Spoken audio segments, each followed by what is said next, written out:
Fala pessoal, sejam bem-vindos e bem-vindas a mais um vídeo do THE Descomplicado. O objetivo do nosso canal é ajudar você a alcançar os seus objetivos na música. O vídeo de hoje está atendendo um pedido feito lá no nosso Instagram, pelo Idevald_o, Idevald, que escreveu o seguinte: poderia fazer um vídeo sobre alguns sinais de partitura e suas funções?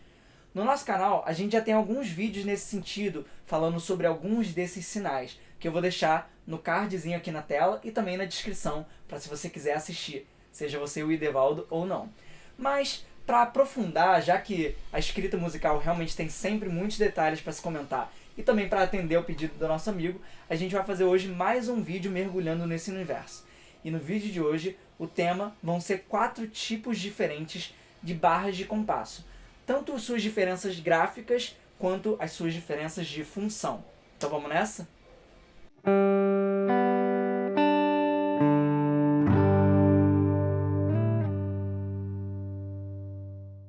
Vamos começar pela barra de compasso normal ou básica. Essa barra de compasso simplesmente serve para separar visualmente os compassos numa música, para deixar tudo mais organizadinho, como nesse exemplo aqui. Com base nos tempos de cada compasso, eu vou simplesmente botar uma barra entre cada compasso. No nosso caso aqui 4x4, então eu vou de 4 em 4 tempos, separando com uma simples barra vertical, uma linha vertical que separa os compassos. Algumas observações sobre isso. A primeira é que a barra de compasso, vamos dizer, simples, a barra de compasso normal, ela é obrigatória. Então, não deixa de separar os compassos, porque inclusive, se você não separar, você mesmo pode se embananar ali na sua leitura. A outra observação é que, se você precisa quebrar de sistema, ou em outras palavras, pular a linha numa partitura, você precisa marcar o fim do compasso no fim do sistema ali, com uma barra de compasso. Porque aqui eu tenho um compasso e aqui eu tenho outro. E embora eu esteja quebrando o sistema, então eu posso saber, eu preciso sinalizar isso na partitura.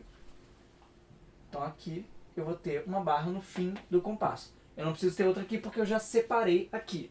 E além disso, um outro tópico sobre isso é que normalmente não se espera que você quebre de sistema dentro de um compasso. Então, na hora de pular a linha, garanta que você terminou o compasso para seguir adiante, nem que você precise ajeitar um pouquinho as informações. O segundo tipo de barra de compasso é chamado barra dupla. E, vejam só, é uma barra de compasso dupla. São 2 barras que a gente desenha. E para que serve essa barra dupla? A barra dupla normalmente é utilizada quando você quer separar seções de uma música. Então, voltando para o nosso exemplo aqui, vamos imaginar que isso aqui seja uma música que eu fiz e que esses 2 primeiros compassos são a parte A, a primeira estrofe ali da música, e esses 2 compassos aqui de baixo sejam o refrão. E eu quero sinalizar isso bem, eu quero deixar isso bem visível para quem vai ler essa partitura. O que eu posso fazer é, entre as 2 seções, separar não com uma barra normal, mas com uma barra dupla. Assim, eu já passo para quem está lendo essa partitura, de uma forma muito elegante e sutil, o recado de que aqui é uma nova seção.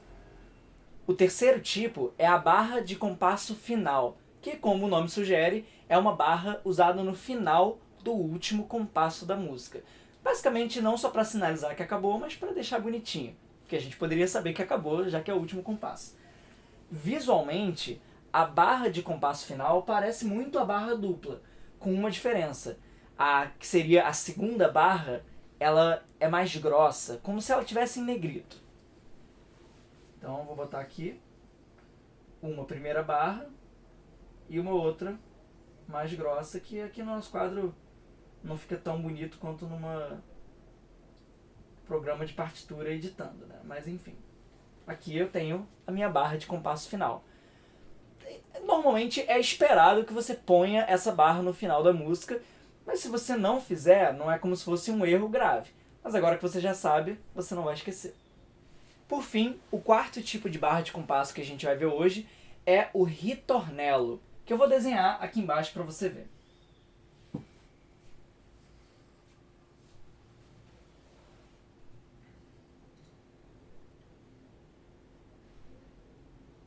ele parece muito com a barra de compasso final, não é? Só que com a diferença de que do lado da barra mais fina, ele tem esses dois pontinhos localizados nesses espaços aqui.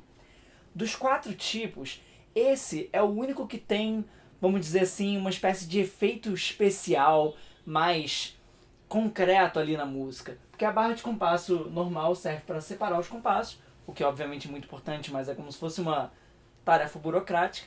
A barra dupla nos dá uma informação importante, mas não necessariamente essencial ou que mude a leitura da peça, e a mesma coisa para a barra final. Já o ritornello tem um efeito muito específico que não aconteceria sem ele, que é o seguinte: eu não sei italiano, mas na prática, na música, esse nome ritornello implica que aquele trecho vai ser repetido, ele vai ser tocado ou cantado mais de uma vez, normalmente 2, se não é sinalizado. Vamos ver através de alguns exemplos. Exemplo número 1. Olha só, reparou como tem 2 barras de ritornello? A gente pode interpretar essas 2 barras como se fosse uma porta de entrada e uma porta de saída. Em que sentido? A gente tem um sentido, né, que ela aponta, né? Então, se eu tenho um ritornello assim, eu entendo que quando eu passo por aqui, eu entro, vamos dizer assim, nesse portal e saio por aqui. Então, em casos como esse, eu vou repetir o trecho que está entre os 2 ritornelos. E vai soar da seguinte forma. 1, 2, 3, 4.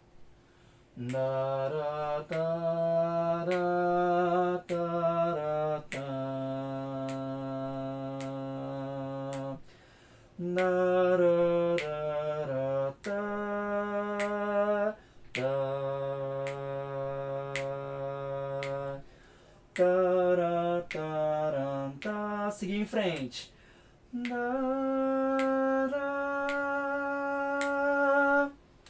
Percebeu como, apesar de eu ter escrito só 4 compassos, eu cantei 6, porque eu repeti, eu passei por aqui, aí entrei no portal e aí depois eu segui em frente. Em alguns casos, a pessoa pode sinalizar, repetir 10 vezes, repetir 4 vezes, e aí você vai ficar mais tempo preso nesse ritornello. Mas, vamos dizer, se não tem nada escrito além do ritornello em si, 2 ritornelos, né? A gente entende que vai e volta. Vamos ver agora um outro exemplo.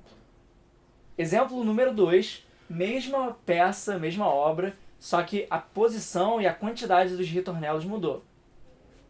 Eu tenho só um ritornello aqui no final, que, como eu não vou ter 2 barras de compasso no mesmo compasso, ele acaba substituindo a barra final, porque ele já cumpre uma função específica que a barra final não cumpriria. Mas enfim, poxa, a gente não viu que o ritornello é uma porta de entrada que volta para uma porta de saída. Onde é que está então a saída? Eu entro aqui e volto de onde? Quando a gente não tem o ponto de retorno do ritornello, a gente entende que a gente retorna do início. Então, independente desse ritornello estar aqui, ou aqui, ou aqui, enfim, se eu não tenho o ritornello do outro lado, o que está virado para a direita, eu entendo que volta da capo, ou seja, da cabeça, do início, como a gente vai fazer nessa leitura aqui. Perdoem se eu não fizer no mesmo tom exato da vez anterior, é porque eu não estou me apoiando numa referência de altura absoluta. Mas o importante são as relações e agora mais ainda o uso da barra de compasso aqui do ritornello. Mas vamos lá. 3. Tará, tará, tará, tará, tará, tará, voltou. Tará, tará, tará, tará, tará, tará, tará.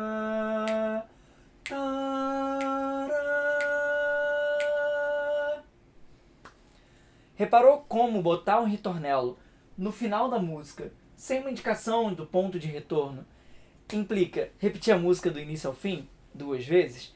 Enfim, foi só um exemplo aqui para demonstrar pra gente diferentes maneiras de se utilizar esses tipos de barra de compasso.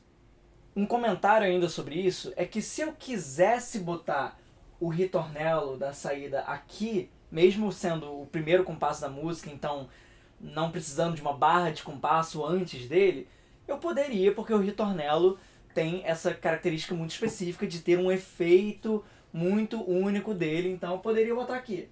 Mas, sendo o primeiro compasso, essa informação seria meio redundante, já que, como a gente viu, o ritornello só de entrada já implica que a saída é lá no início, tá bom? Mas é isso, pessoal. Esse foi o vídeo de hoje sobre os 4 principais tipos de barras de compasso. A gente viu não só as diferenças gráficas, que são bem sutis, como, mais importante ainda, as diferentes funções que cada uma dessas barras exerce. E esperamos que esse vídeo tenha ajudado não só o Idevaldo, nosso amigo aí que mandou a sugestão, como você que está assistindo, se você não for o próprio Idevaldo. Espero que tenha te ajudado também na sua leitura e escrita. Porque agora, quando você se deparar com essas diferentes barras de compasso, você já sabe com o que você está lidando, inclusive quando você for escrever sua própria partitura. Se você quiser fazer como o Idevaldo e pedir pra gente falar sobre um tema do seu interesse, de teoria musical, de escrita musical, ou até mesmo de questões de vestibular de música, deixa pra gente nos comentários aqui no YouTube, ou acompanha o nosso Instagram, que no nosso Stories a gente volta e meia lança uma caixinha de perguntas onde você pode deixar esses pedidos também. Se você curtiu a aula, não esquece de se inscrever no canal, de dar aquele like que é super importante pra gente. A gente se vê na próxima. Um abraço.